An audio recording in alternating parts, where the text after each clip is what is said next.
Sağlam Radioda 93 FM-də. Təhsil insanın ən böyük silahıdır. Nelson Mandela'nın məşhur ifadəsidir bu və həqiqətən də təhsil insan həyatın çətinlikləri ilə mübarizədə ona bir kömək edir, onu bir hazırlayır bu mübarizəyə. Bugün də biz iki maraqlı qonaqla sizi sağlam təhsildə tanış edəcəyik. Əvvəla sizinlə aparıcınız Samirədir və həftə içi hər gün müxtəlif qonaqlarla maraqlı təhsil sahəsində çalışan ekspertlərlə görüşürük və bugün də iki qonağımız var. Təhsildə danışacaqlar, təhsildə olan yeniliklərdən danışacaqlar. Bilirsiniz ki, uşaqlar hər zaman vurğulayırıq ki, ən böyük sərvətimizdir və ona görə də onların gələcəyi üçün bu dünyada ən gözəl və dəyərli nəsə varsa, biz onu ortaya qoymaya çalışırıq, sərgiləməyə çalışırıq və hər şeydən də əvvəl onların üzündə bir təbəssüm görəndə biz özümüzü çox xoşbəxt hesab edirik. Uşaqlardan elə belə sözü açmadım. Bugün İntellekt Akademiyanın Uşaq İnkişaf Mərkəzinin rəhbəri, psixoloq Fərqanə Mehman qızı bugün sağlam təhsildə bizim qonağımızdır. Xoş gəlmisiniz Fərqanə xanım. Sağ olun, xoş gördük. Və Level Up Təhsil Mərkəzinin direktoru Xəyyam Abdullayev. Siz də xoş gördük. İkinci dəfə bir daha xoş gördük sizi. Xoş gördük. Hər vaxtınız xeyir olsun. Hər vaxtınız xeyir olsun. Təhsildən danışacağıq bu gün də, uşaqlarımızın ümumiyyətlə təhsilə münasibətindən, dərsə həvəsindən danışacağıq, amma Xəyyam bəyi bir balaca tanıyırıq. Təbii ki, yenə də dinləyicilərimizə tanıdacağıq. Fərqanə xanım, sizdən başlamaq istəyirik. Deməli, İntellekt Akademiya nə zamandan artıq fəaliyyətə başlamısınız? Biz 8 ildən çoxdur fəaliyyətdəyik. Uşaq İnkişaf Mərkəzidir, reabilitasiya mərkəzidir. Bizdə həm uşaqlar bağça tiplidir, həm də atipik və tipik uşaqların psixoloji, nitq problemləri, müalicə bədən tərbiyəsi ilə məşğul olan bir mərkəzdir. Elə bil ki, uşaqlara özgüvən verən, addımlamaqda özgüvən verən bir mərkəzdir. Aha, neçənci ildən fəaliyyət göstərirsiniz artıq? Artıq bir 18-ci, 19-cu ildən fəaliyyət göstəririk. Mən özüm amma 15 ildir psixoloq kimi fəaliyyət göstərirəm. Aha, aydındır, həm də rəhbərsizdə. Həm təhsil. Baxın, necə oldu ki, məhz belə uşaq mərkəzi yaratmaq qərarına gəldiniz?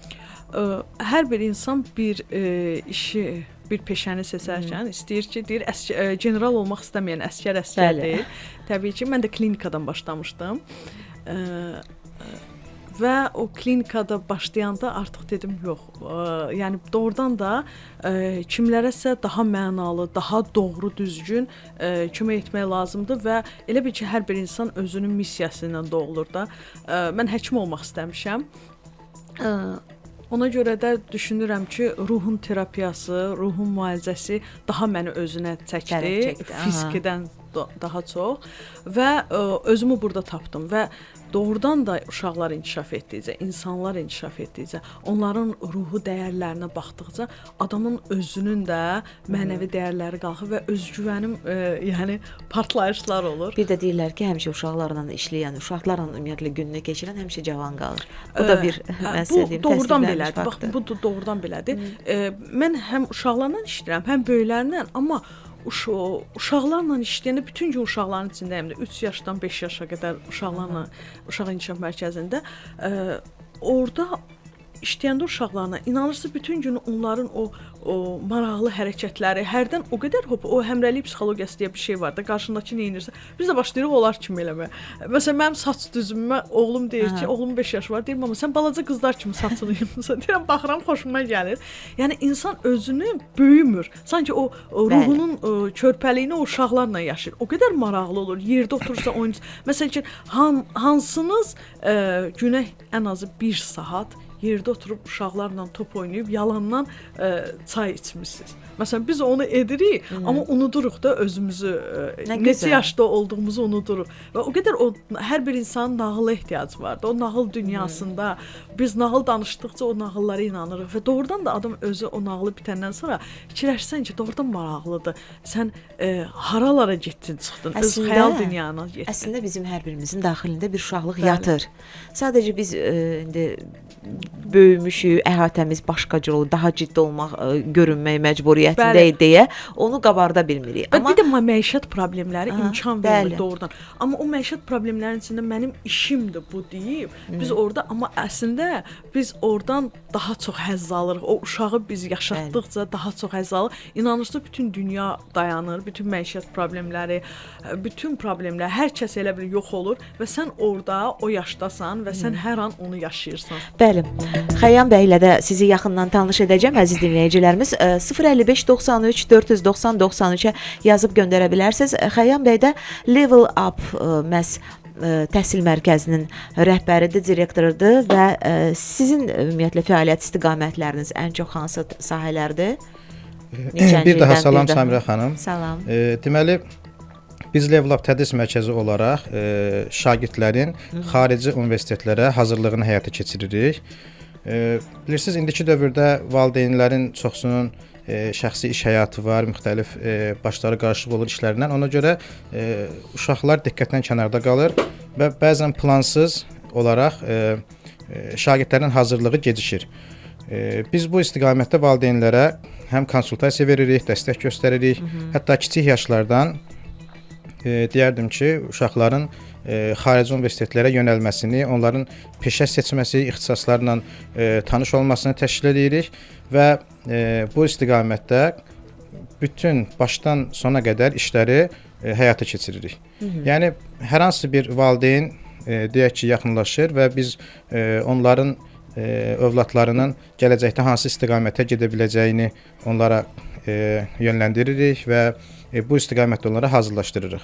Həm ingilis dili, riyaziyyat və ya müxtəlif fənlərdən. Həm də abituriyent hazırlayırsınız.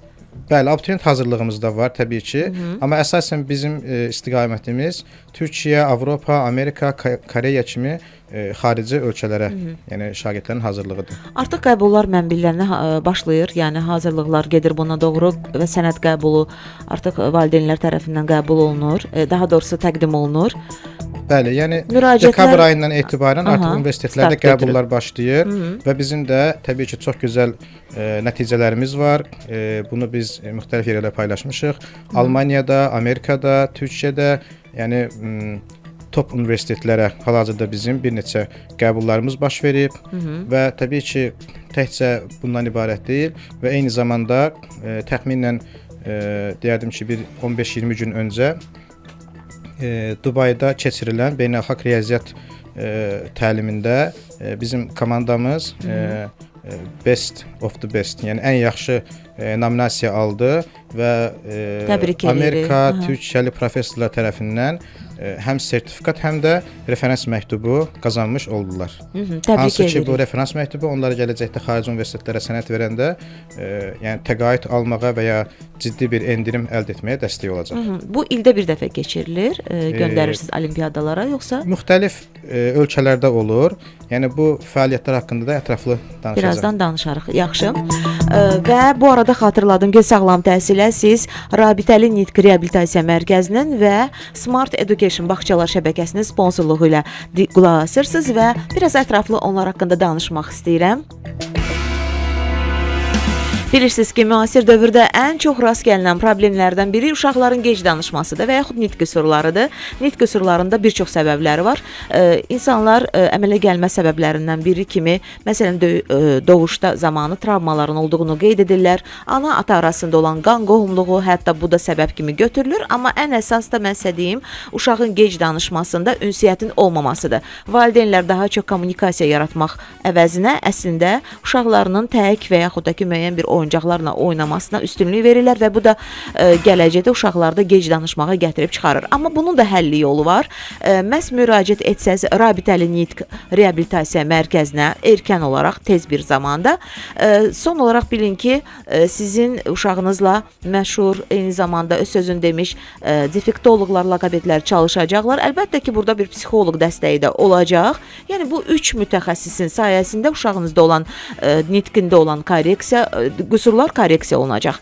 Sadəcə bir nömrə deyəcəm, mütləq zəng eləyin, danışın və radiodan dinlədiyinizdə mütləq şəkildə qeyd edin. 050 867 27 43. Bir daha təkrar edirəm, 050 867 27 43. O ki qaldı nitq qüsurları aradan qaldırılır və artıq uşağınızın da məktəbə qədər hazırlıq müəssisəsinə getmək zamanı gəlir. Bu baxımdan mən sizə Smart Education bağçalar şəbəkəsini tövsiyə eləyərdim. 2016-cı ildə yaradıldı. İlk olaraq Yelləncək uşaq bağçası ilə, daha sonra 2017-də Suna uşaq bağçası ilə, 2018-də Minika uşaq bağçası ilə və ən sonda 2022-ci ildə Piramida tədris mərkəzi ilə məhz Smart Education bağçalar şəbəkəsi fəaliyyət göstərir. Əsas istiqamət təbii ki, uşaqlarla bağlıdır. Uşaqların fiziki, mənəvi inkişafı üçün məhz mərkəz xidmətlər göstərir. Hansı xidmətlər, bunlar haqqında da birazdan məlumat verəcəm. Ən əsas da bilin ki, məhz Smart Education bağçalar şəbəkəsində peşəkar və qayğıkeş müəllimlər çalışırlar. Xarici dillərin öyrənilməsi də aparılır və s. və ilaxır. Əsas odur ki, müraciət edəsiz tez bir zamanda 050 988 30 62. Əlbəttə ki, bir neçə filialının adını çəkdim. İndi sizin yaşayış yerinizə ən çox hansı yaxındırsa, buyurun müraciət edin məhz həmin filiala. Və sağlam təhsil davam edir. Sağlam təhsil. Biz sizə hər şeyi öyrədəcəyik. Qonaqlarımız var bugün. İntellekt Akademiyanın Uşaq İnkişaf Mərkəzinin rəhbəri psixoloq Fərqanə Mehman qızı və Level Up Məhz Təhsil Mərkəzinin direktoru Xəyyam Abdullayev studiyamızdadır. Fərqanə xanım, sizlə davam etmək istəyirəm. Deməli, təbii ki, əsas istiqamətləri söylədiniz. Uşaqların qəbulu neçə yaşından etibarən artıq başlanır və valideynlər nəyi nəzərə almalıdırlar? Ümumiyyətlə sizi seçərkən nəyə üstünlük verməlidirlər? Çox bu bizim həssas mövzumuzdur. Uşağı bağçaya qoymaq, neçə yaşından qoymaq lazımdır bağçaya? Biraz ucadan danışaq. Uşağı bağçaya qoymaq, neçə yaşından bağçaya qoymaq lazımdır? Nələrə önəm vermək lazımdır? Özüm psixoloq olduğuma görə biraz bu yönə daha çox elə bil meyilliyəm. Bizdə mən düşünürəm ki, hər bir uşağı 3 yaşından tez bağçaya qoymasaq daha yaxşı olar. Düzdür, indi məişət problemləri, maddi problemlər, iqtisadi problemlər onu tələb edir ki, daha tez qoymaq. Yəni mən bir peşəkar olaraq buna qarşıyam. Niyə? Çünki valideynlə uşaq arasında qopma bir vaxtı var ki, uşağın özgüvəni bərpa olunur, o depo var, özgüvən deposu. Aha, mən sevgimi aldım, mən artıq deməli valideyn tərəfindən sevgimi almışam, doldu və ətrafa güvən. Anamdan başqa, atamdan başqa, yaxınlar, ailə üzvlərimdən başqa ətrafa güvən bir deposu var. O da düzələndən sonra qalanı 3 yaşından sonra bağçaya qoyanda artıq korreksiya olunur. O 3 yaşından tez qoyanda artıq burada ətrafın həssaslığı, ətrafın reaksiyası çox təsir eləyir. Həddindən sanki anam məni, atam məni atdı, qoydu, getdi anam məni. Belə bir travmalarla uşaq yəni şuur altında qala bilir və atılmışlıq sindromu yarana bilir. Ona görə də mən həmişə deyirəm 3 yaşından tez qoymasaz daha yaxşı olar. Amma məcbur qoyulanda da ona görə də məsələn bizdə proqram mənim müəllimələrim, hansı ki uşaqlarla məşğul olur bağçada, müəllimələrim hamısı o proqramla işləyir ki, o proqramı biz psixoloq və logopedlər tərtib edir. Çünki o mənim müəlliməm psixologiyanı yaxşı bilməsə, pedaqoq öz yerində. Psixologiyanı yaxşı bilməsə, uşaqlara individual yanaşa bilməz.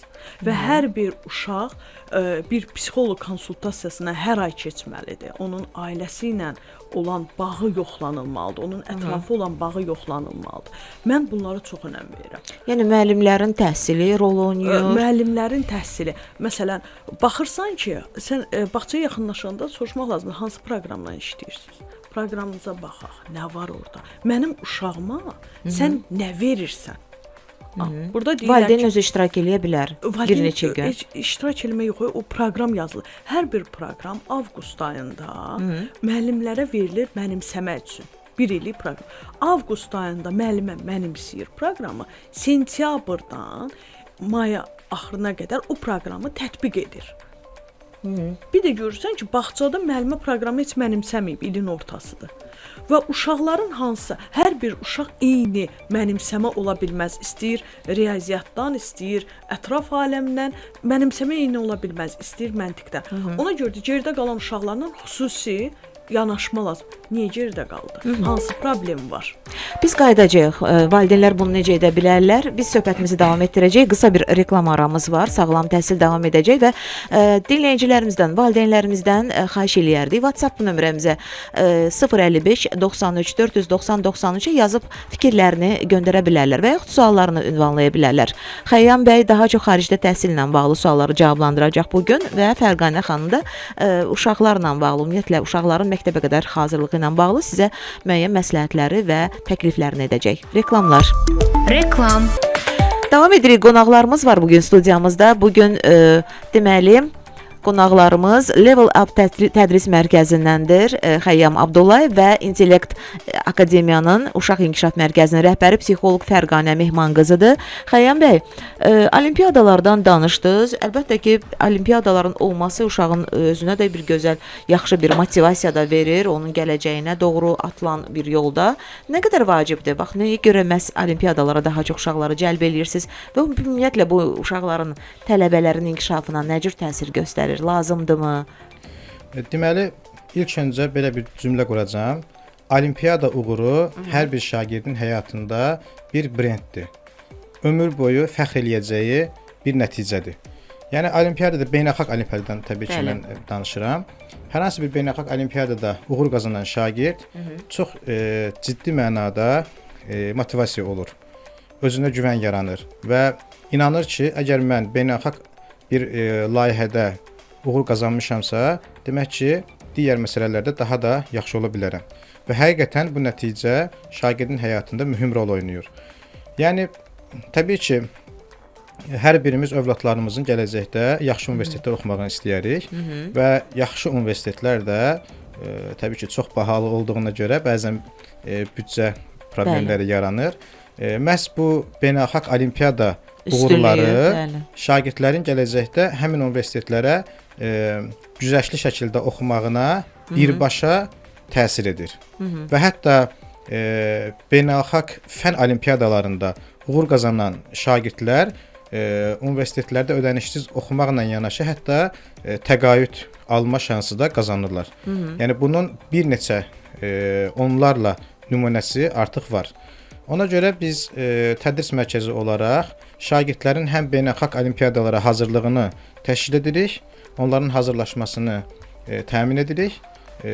Dərs vəsaiti olsun, dərs materialı olsun və yaxud digər tərəfdən də onların olimpiadada birbaşa iştirakını təmin edirik. İstənilən yaş qruplarına bu aiddir, yoxsa təxminən 3-cü sinifdən yuxarı bütün şagirdləri əhatə edir. Müxtəlif yaş qruplarında keçirilir olimpiadalar. Və təbii ki, burada ən önəmli faktorlardan biri şagirdlərin xarici dil biliyinin olmasıdır. Yəni beynəlxalq arenaya gedən bir şagird təbii ki, ən azından ingilis dilini yaxşı şəkildə bilməlidir. Və biz hazırlığa buradan başlayırıq. Və müxtəlif fənlər var. Riyaziyyat, məntiq və ya digər fənlər üzrə hazırlığı həyata keçiririk.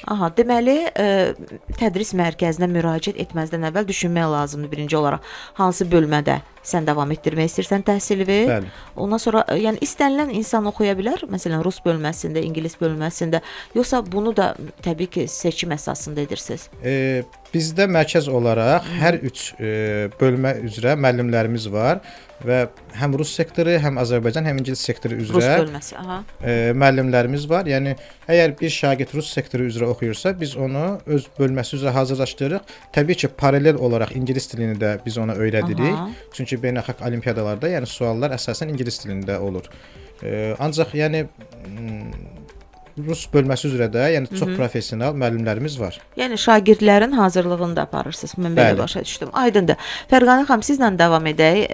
Ən əsas da təbii ki, valideynləri maraqlandıran sualı istəyirəm ki, bu suallarla daha çox müraciət edin. Baxın, uşaqlar hər bir müxtəlif ailələrdən çıxır və təbii ki, onların özünün davranışları da fərqlidir, hərəkətləri də fərqlidir. Emosional, yəni olurlar da bəziləri. Elələri də olur ki, sakit olur. Məsələn, necə davranırsınız? Bu uşaqların ümumiyyətlə inkişafı üçün hər hansı bir metodikanız varmı? Məsələn, daha hiperaktiv uşaq üçün davranış metodlarınız bəlkə biraz fərqli ola bilər. Müəllimlərdən təbii ki, söhbət gedir. Siz indi rəhbərsiz. Təbii ki.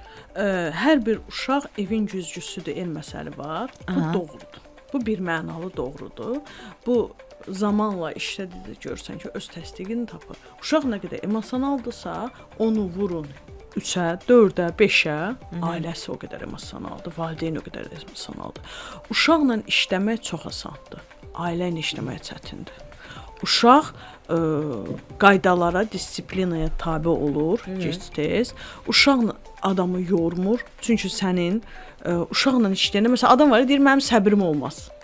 Biz uşaqla işləyəndə elə bil ki, o kompüterə flash salırsan. Biz uşaqla işləyəndə bizim düşüncəmizdə bu uşaqdır düşüncəsi var. Yanaşma odur. Amma böyüklə işləyəndə fikirləşir ki, bu böyükdür. Buna yanaşmamız fərqlidir. Nə mənada? Yəni bu bunu bilməlidir. Akademik dəyərlər var da. Məsəl üçün 5 yaşında uşağa yanaşanda siz fikirləşirsiniz ki, bu bunu bilməlidir. Artıq o kodla yanaşırsan. 2 yaşında uşağa yanaşdığın üçün 5 yaşında uşağa yanaşmırsan və yaxud da 2-yə 5 kimi yanaşmırsan. Valideynə də fikirləşirsən, amma valideyn o sənin gözləntilərinə cavab verməyəndə artıq burada məyusluq və yoruculuq başlayır. Uşaqlar da elədir. Hər bir ailənin uşağı ailənin güzgüsüdür və biz onu disiplinaya salanda, o dediyiniz kimi özəl bir rəftar, məsələn, hiperaktiv uşaqlar var, özünə qapanmış, asosial uşaqlar var. O vəziyyətdən çıxartmağa çalışanda biz artıq istər-istəməz ailəyə toxunuruq, ailə ilə işləməyə çalışırıq. Bu necə baş verir? Bizi ilə uşaq saat məsəl üçün 9-dan 6-ya qədərdir, düzdürmü? Biz burada onu müəyyən disiplinaya sala bilirik, iradəni nəfsin iradənin idarəsinə gətirib çıxarda bilirik. Amma evdə, məsəl üçün, biz deyirik ki, olmaz. Məsəl üçün, yerinə girdin, yatmalısan, telefonla müəyyən bir saat var ki, cizgi filminə bu qədər baxa bilərsən. Yəni siz rejimə salırsınız. Rejimə salır, amma ailə gedir, məsəl üçün, ona verir, girir, məsələn, çox mən bundan şikayət edirəm, həddindən artıq çox. Gəlir ailə saat 6-da, 7-də uşaq gəlir evə, telefonu, planşeti verirlər əlinə ki, sakit olsun, saat 9-10 olsun, yatsın, səhər təzədən dursun, bağçaya getsin. Sanki onların özlərini və sonra da uşaq bağçada hər hansı bir aqressivlik göstərəndə, hər hansı bir davranış pozuntusu göstərəndə gəlib deyirlər ki, niyə mənim uşağım elə rəftar elədi? Amma başa düşmürlər, uşaq axşam evdə olan aclığı, mənəvi aclığı gəlib burada aqressiya ilə göstərir. Məsələn ki, biz hardan bilirik axşam evdə uşaq döyülüb və yaxud da ki, mənəvi aclıq. Məsələn ki, o uşaq, uşaqlar bilir ki, hamıya eyni qədər, eyni vaxtda yemək yeyilməlidir, eyni vaxtda bitməlidir yemək, düzdürmü? Bəli. Ailədə bu elə deyil axı. Ailədə gəl yedin, niyə yemirsən, qışqır, yeməlisən. Amma mən sizə deyim, bax, həqiqətən də uşaq görürsüz bağçada məktəbə qədər bəli, müəssisələrdə çox hər şey qayda qanunu.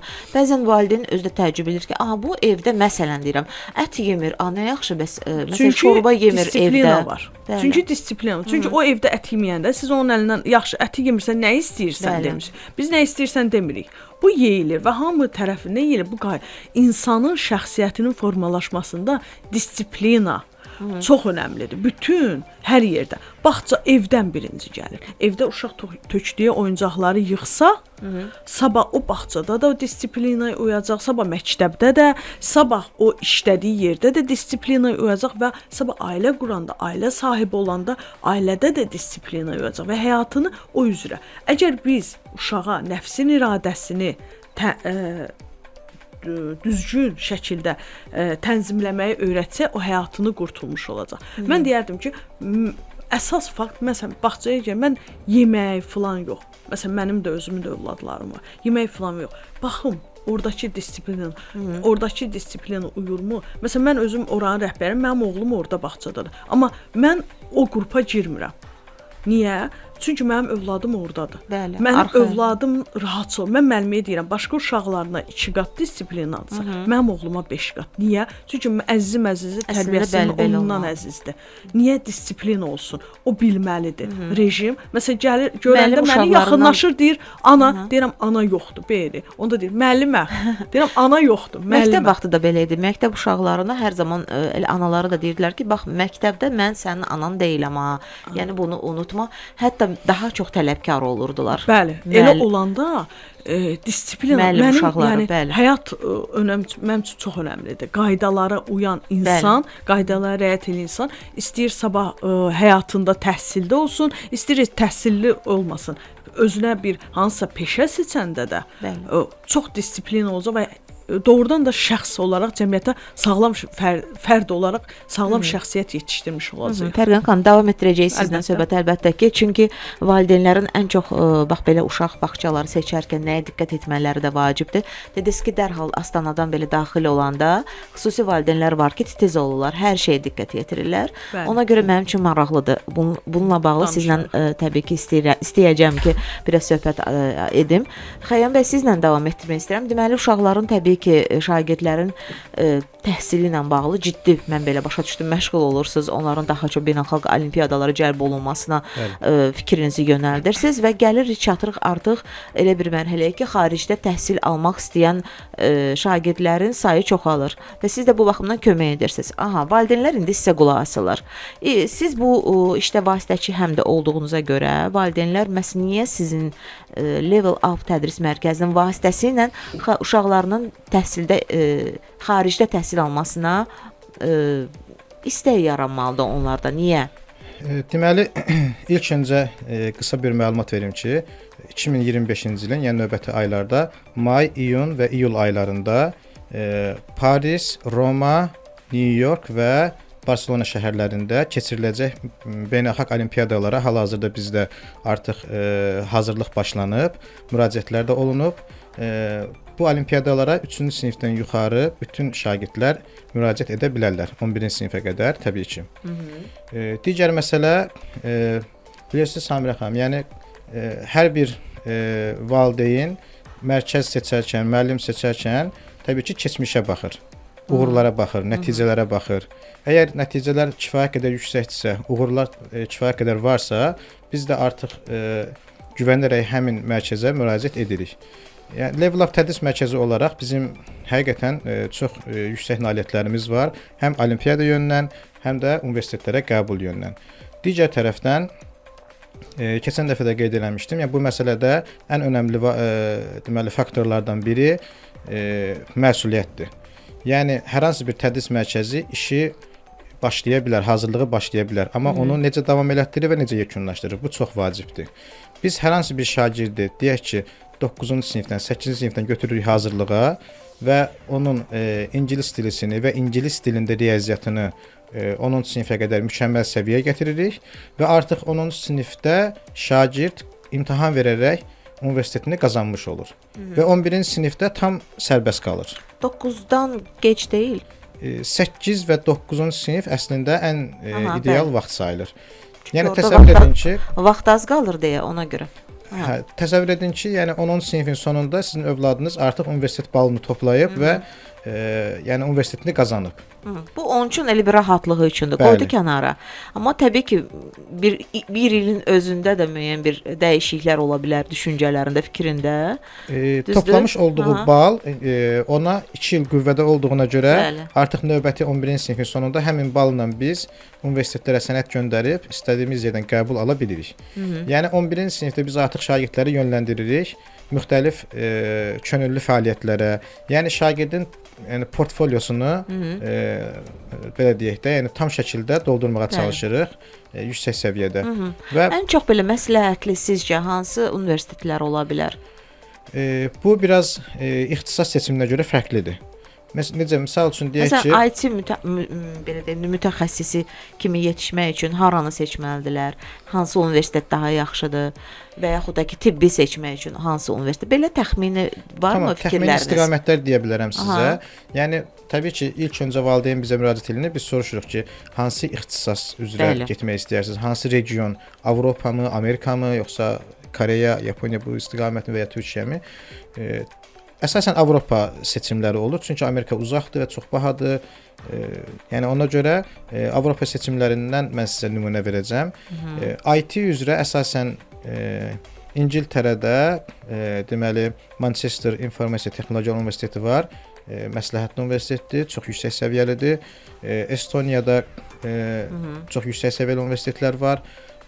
Təxminən deyərdim tibb istiqaməti üzrə əsasən Almaniya və Türkiyə istiqamətini Daha biz məsləhətlidir. məsləhət görürük.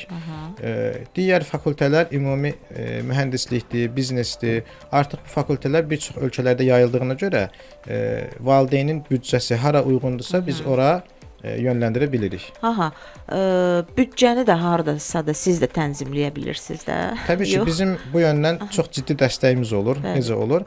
Yəni deyək ki, 20.000 avro təhsil haqqı olan bir universitetə biz şagirdin yüksək bal əldə eləyərək təxminən 6.000 avroya endirə bilirik onu. Yəni şagirdin çox güclü portfolyosu olsa, sertifikatları olsa və dil biliyi olsa biz universitetlə Çox danışıq böyük bir apararaq güzəştlərdir bəli, əslində. hətta 50%, 60% endirim, güzəşt əldə edə bilirik. Bir də Xəyyam bəy, bura nə aiddir? Gəlin onu da valideynlərimizin diqqətinə çatdıraq. Beynəlxalq universitetlərə hazırlıq qəbul olmaq üçün SAT imtahanı var. Xüsusi bir imtahandır. Riyaziyyat və ingilis dilindən Bəli. keçirilir.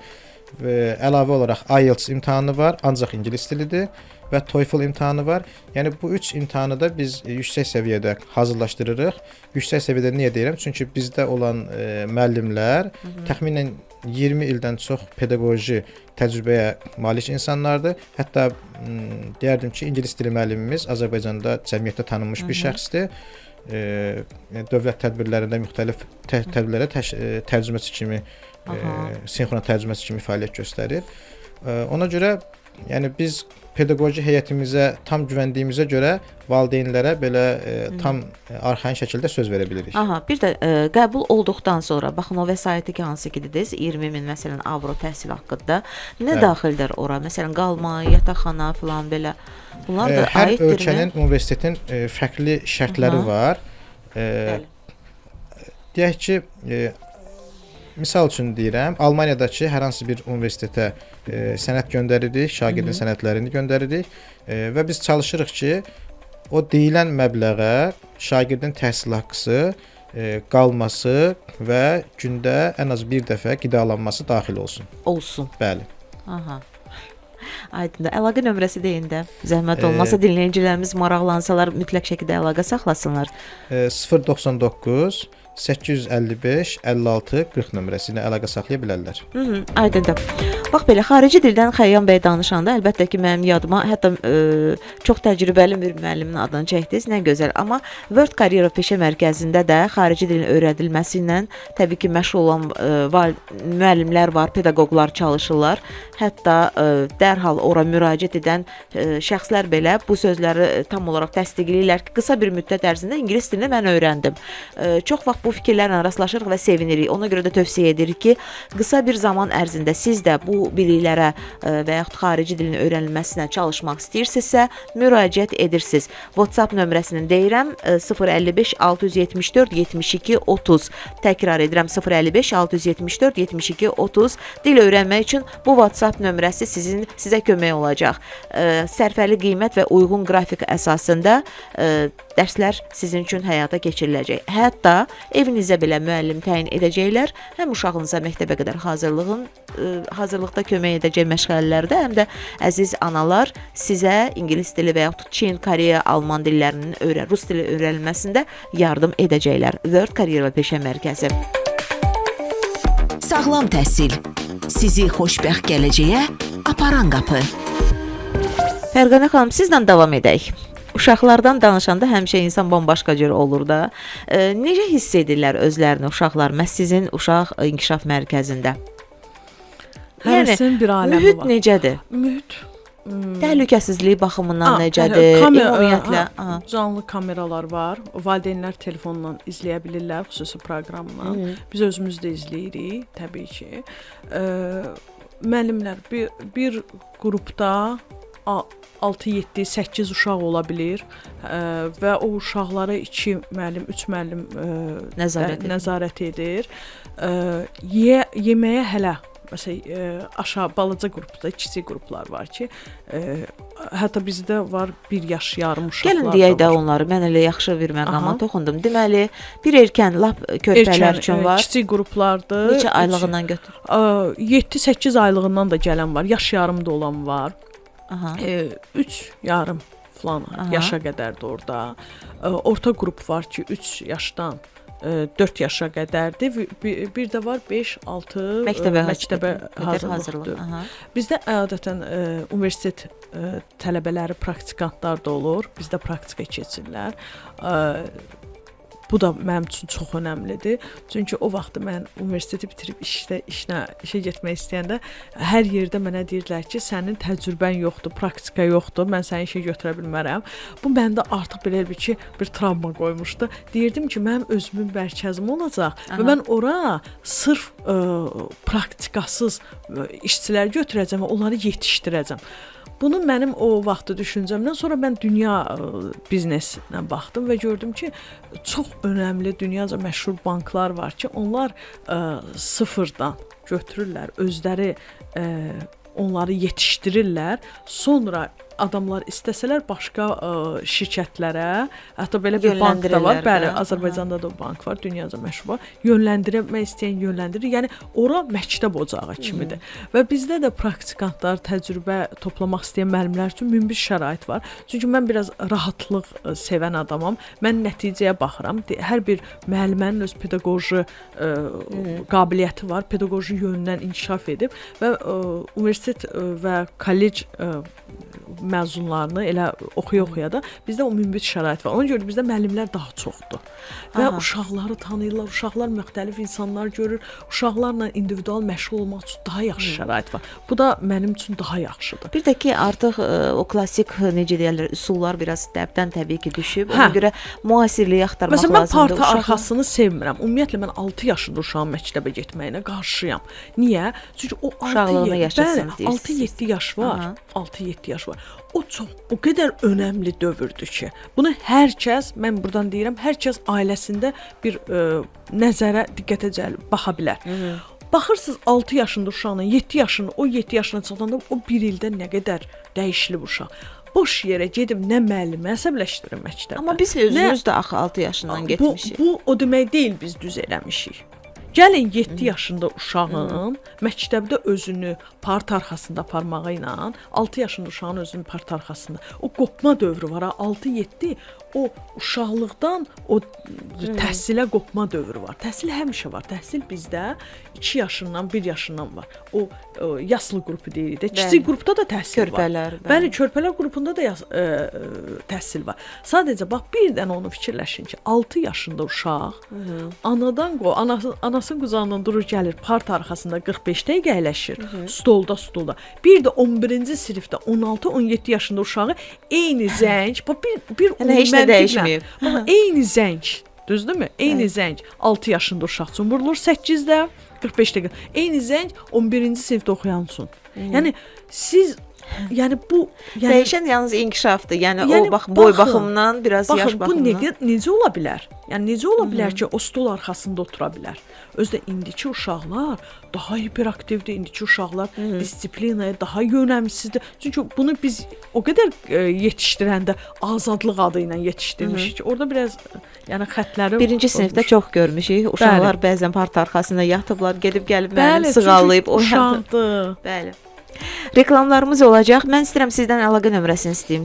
Deyə bilərsinizmi? 077 715 77 75. Kimsə müraciət etmək istəsə, buyursun, zəng eləsin, əlaqə saxlasın Fərqanə xanımla və təbii ki, İntellekt Akademiya ilə bağlı. Reklamlarımız da olacaq indi hal-hazırda, amma sağlam təhsil reklamlardan sonra bir maraqlı sualla davam edəcək. Hər iki qonağa ünvanlayacaq bu sualı. Hansı sual olacaq, onu birazdan biləcəksiniz. Reklam. Sizinlə Samirədir və bir elə təhsillə bağlı xəbərlə davam etmək istəyirəm. İndiyə qədər ümumilikdə sertifikasiya imtahanından keçmədiyi üçün 5000-ə yaxın müəllimin işinə xitam verilib.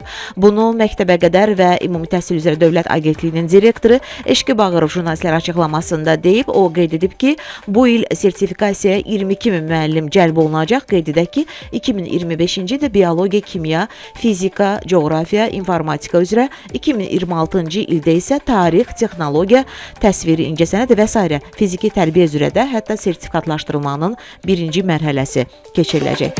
Təhsil proqramı olduğuna görə elə bu xəbəri də məncə çatdırmaq yerinə düşdü. Müəllimlərlə də bağlı bir xəbər idi və Yavaş-yavaş istəyirəm tamamlayaq, amma təbii ki, sonda hər ikinizə sualım var. Ümumiyyətlə təhsilin inkişafı üçün həm Level Up tədris mərkəzi, həm də siz Fərqanə xanım məhz İntellekt Akademiya olaraq hansı işləri görürsüz? Layihələrinizlə bağlı danışa bilərsiniz. Məsələn, 2025 təzə başlasa da, amma yəqin ki, müəyyən bir planlarınız var ki, onu reallaşdırasınız. Siz buyurun, siz danışın, sonra mən danışım. Buyurun. Hal-hazırda qeyd elədiyim kimi bizim müxtəlif planlar, layihələr var. Bunlardan ilk öncə şagirdlərin yəni müxtəlif yaş qruplarına bölünərək daha effektiv hazırlaşmasını təmin eləməkdir. Çünki müraciətlər çox olur. Biz onları səviyyələr üzrə, qruplar üzrə bölürük və onların hazırlığını təşkil edirik və əlavə olaraq müxtəlif biraz öncə qeyd etdiyimiz yüksək səviyyəli universitetlərlə birbaşa əməkdaşlıqlar qurmağa çalışırıq ki, yəni valideynləri birbaşa ora yönləndirə bilək. Yəni çalışırıq beynəlxalq təhsillə öz təhsilimizi birləşdirə bilək və şagirdlərin, valideynlərin, yəni birbaşa xarici universitetlərə, yüksək səviyyəli universitetlərə çıxışını təmin edə bilək. Siz Fərqanə xanım, Və bizdə uşaqlarla işlədiyinizə görə indi yay gəlir, biz yay məktəbinə hazırlaşırıq, planlar qururuq yay məktəbinə. Uşaqlar ki, məktəbdən gələcəklər və yorğunluq, tükənmişlik sindromu o 3 ay ərzində uşaqları valideyndən almaq fikrimiz var. Həm yeni təhsilə, yeni sentyabrda başlayan dərsə daha motivasiyalı olsun. Bir də həmişəki kimi bizdə həmişəki kimi plan var. Dövlət məktəblərində lokoped və psixoloq kimi istər valideynlər, istər müəllimlər, istər uşaqlarla bir seminarlar təşkil edirik və bunu da davam etdiririk belə. İşinizdə uğurlar arzulayıram. Çox xoş idi sizinlə danışmaq. Hətta yeni məlumatlarla tanış olduq və valideynlərə buradan tövsiyə edirik. Təbii ki, xaricdə əgər uşağınızın, şagirdinizin indi daha çox Xəyyam bəy vurğuladı ki, daha çox uğur hekayələrlə daha çox məşhurdur Level Up tədris mərkəzi uşaqların, şagirdlərin. Ona görə də istəyirsinizsə ki, bir nümunə olaraq sizin də uşağınız bu tədris mərkəzində təhsilini davam etdirsin, buyurun müraciət edin. Eyni zamanda uşaqlarınızın elə erkən vaxtlarda inkişafı üçün buyurun müraciət edin İntellekt Akademiya və Fərqanə xanım şəxsən radiodan müraciət edənlərə xüsusi endirimlər, yəni mütləq şəkildə təklif edəcək. Çox sağ olun bir daha gəldiyinizə görə. Bəli, proqramımızın sponsorları Rabitəli Nitq Reabilitasiya Mərkəzidir. Ən çox da təşəkkürüm məhz bu mərkəzədir. Ona görə ki, uşaqların nitqində hər hansı bir qüsur görəndə dərhal deyirlər ki, gəlin biz onları düzəldəcəyik. Mən əlaqə nömrəsini deyirəm valideynlər üçün 050 867 27 43. Problem artıq olmayacaq uşağınızda. Əgər siz bunu problem olaraq düşünürsünüzsə, tez bir zamanda müraciət edin. Amma Smart Education bağçalar şəbəkəsi isə deyir ki, biz artıq 4-5 filialla artıq fəaliyyət göstəririk və bizə güvən var, bizə inan var. Uşaqların fiziki və mənəvi inkişafı üçün əlimizdən gələn xidmətləri göstəririk. Yetər ki, valideynlər bizə inansınlar. 050 988 30 62. Bax, daha sonra proqramımızın dəstəkçisi World Career Peşə Mərkəzi xarici dili öyrədilməsilə məşğul olan bir şirkət deyir ki, qeydiyyatdan dərhal keçin və bu endirimlər sizin üçün də olsun. Tez bir zamanda dərslərimiz sizin üçün də başlasın. 055 674 72 30 WhatsApp nömrəsi ilə əlaqə saxlayın. Başkənt Restoranlar şəbəkəsi isə deyir ki, həftə sonu və yaxud da ki, istənilən açılışlarınızı, korporativ tədbirlərinizi bizə etibar edin. Başkənddən söhbət gedir dostlar. Təşəkkür edirəm bir daha diqqətinizə görə. Sağlam təhsildə sizinlə Samirə idi. Sağ olun, salamat qalın.